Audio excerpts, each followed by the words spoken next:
Yan ang matapang na pahayag ni Justice Secretary Jesus Crispin Remulla kasabay ng direktiba sa DOJ na papanagutin ang lahat ng may sala sa mga marahas na pagpatay sa ilalim ng Duterte War on Drugs.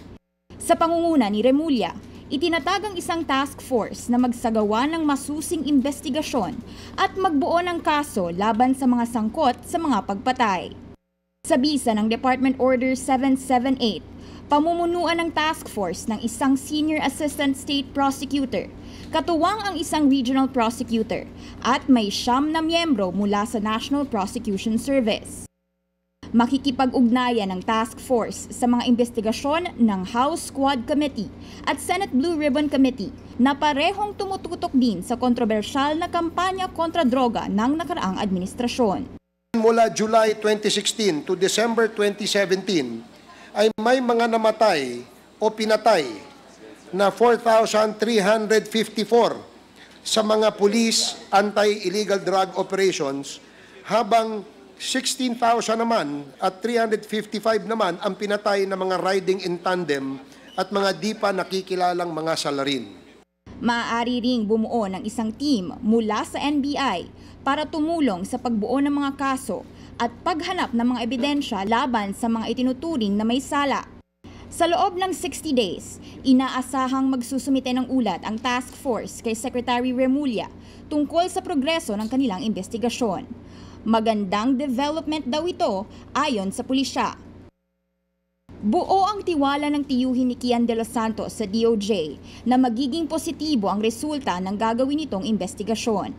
Namatay si Kian, isang grade 11 student, sa isang police operation sa Caloocan noong 2017. Sa CCTV footage, pinwersa at dinala siya sa isang madilim na eskinita kung saan binalaan at binaril ng mga pulis.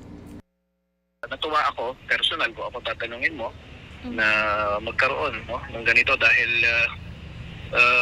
sa loob ng ilang taon ay mabibigyan pansin itong mga nangyaring patayan sa atin at tingnan mabigyan ng proper na investigasyon at ang punto nito ay upang mabigyan ng hustisya ang dapat na mabigyan ng hustisya at mapanagot ang dapat na mapanagot. So sana ay maging puspusan.